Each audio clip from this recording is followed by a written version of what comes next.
Now that we have most of our repairs done, we're going to go ahead and put a new top on this sheep wagon.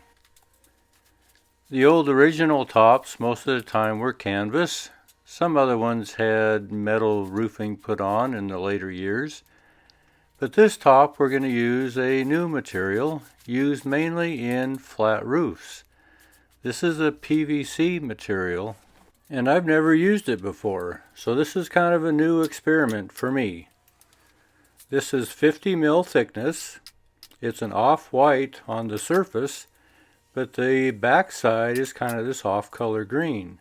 So this first layer I'm going to put face down so that the off-white or canvas color will be visible from the inside. Eventually you'll see I'm going to put a second layer outside with the off-color white canvas color outside. So all in all, this cover through the section of the bows is going to be 100 mil thickness. And I was soon to find out this is quite a little different than stretching canvas on a sheep wagon for sure. It's real heavy, it has no stretch to it, and it's a tough bugger. But I think in the long run it's going to be super watertight, extremely durable, long-lasting, and I think it's going to work well. Part of the challenge of restoring old horse-drawn vehicles is to determine when you improvise, when you bring the modern materials in, when you become a strict idealist and you keep everything absolutely original. So part of my job is to assess the desires of the owner and intended purpose of the wagon, along with trying to remain as true as possible to the age and era of the wagon itself. And since we went back from the rubber tires to the wood wheels, we also know that the wood wheels are on roller bearings. So that of itself is not original to the 1800s. So we know we're already past the point of being an absolute purist. The main goal in this whole project is to preserve what's there. If we were to put canvas on here, it would not have the preserving quality of this material here, this PVC top material. So using a material that is close in color to the canvas, but has a much higher water resistance and durability as far as life goes, this is going to be much more beneficial to the wagon long term.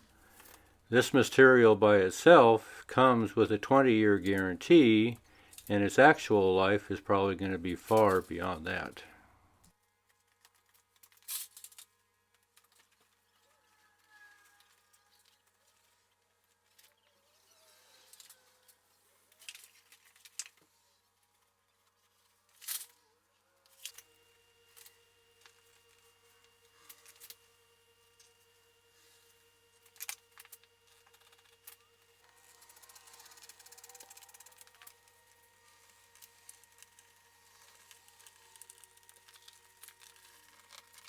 So from what I understand about this material when it's applied to a roof, is actually glued down to the substrate sheeting material.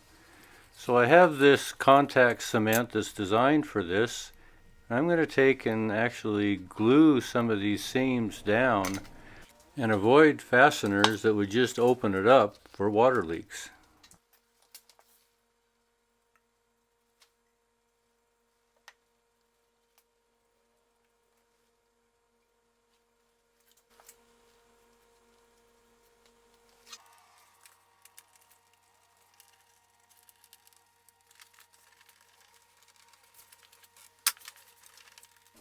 And then using the same contact material on the seams from the top to the front and back, this is going to make this almost a completely watertight seal and going to work real well.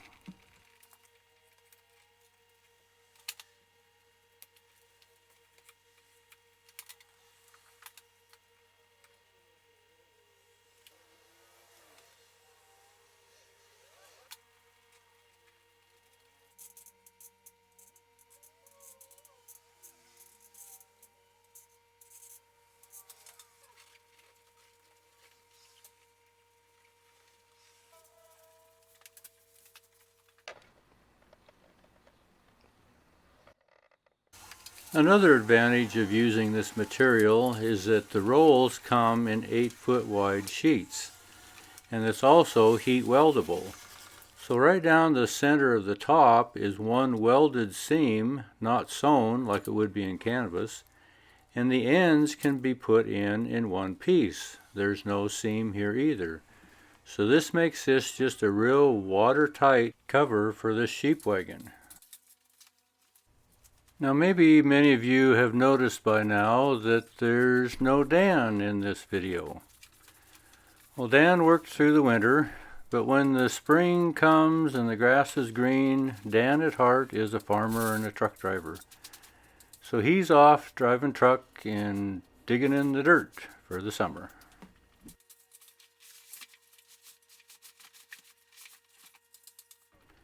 An interesting thing that I noticed when I did the several videos on doing the upholstery, the sewing on the Surrey extension top, that the interest and the views kind of dropped off. The interest really isn't in upholstery, thinking, I'm not interested in that, I'm a woodworker, I'm a blacksmith. But that's one thing about the carriage trade, is the number of different aspects or disciplines that it involves. Even doing this sheep wagon, here we are working with material again, trying to stretch it, trying to get the wrinkles out. And that's just the fun part of the wagon industry. Even on this wagon here, we've done woodworking, we've done reel riding, blacksmithing, painting, striping, and here we are doing upholstery, just to restore a wagon.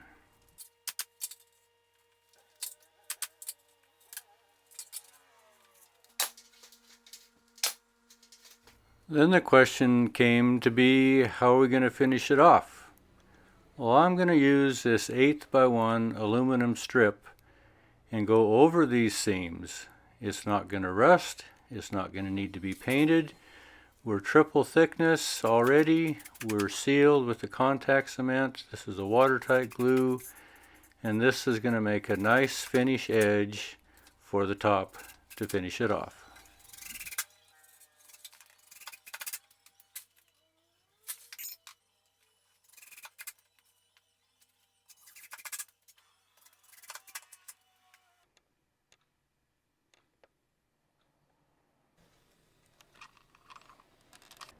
And then around the bottom edges where they're folded under the benches, I'm going to use this aluminum material to finish it off. When it was done the last time, they used 1x4 fir or pine strips. Well, as that got wet and held the moisture and rotted it out, that's what caused a lot of rot in these corners that we had to fix. So this isn't going to rot, it's not going to retain moisture, and it's going to work well.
Now, most of you already know that I'm not a fan of screws where screws don't belong, so I'm going to rivet these hinges just so they don't come out down the road.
And I suppose you thought setting door latches was only for remodeling or new construction. And here we are doing it in the wagon industry.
Before installing all this trim work, I've dipped it all in that total wood preservative so it's been completely sealed up, and eventually it'll get painted green to match the body.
Well, we're about to wind it up. Next part is we get to take it home.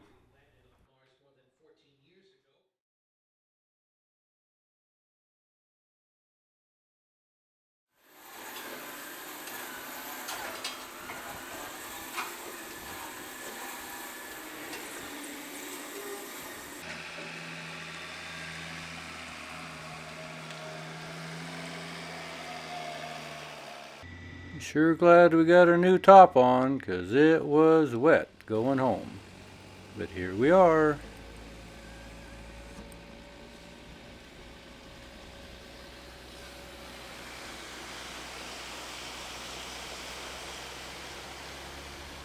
Thanks for coming along, and thanks for watching.